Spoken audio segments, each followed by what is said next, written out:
Dans la zone d'activité de la Mare, le patron de ce garage emploie 2 salariés.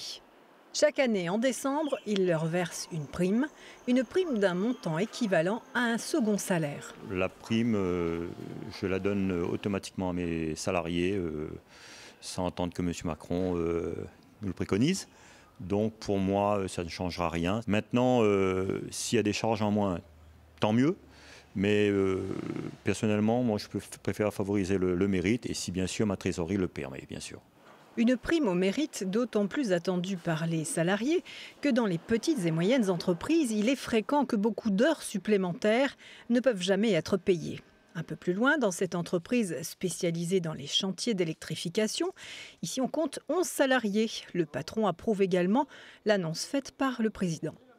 La politique de l'entreprise, c'est toujours de récompenser en fin d'année les salariés avec des primes. Mais enfin, le fait que ça soit défiscalisé, ça pourra que nous inciter à essayer justement de les récompenser davantage. Et puis en même temps, encore une fois, je préfère que l'argent aille dans la poche de mes salariés que dans celui des impôts, enfin disons dans le pot commun.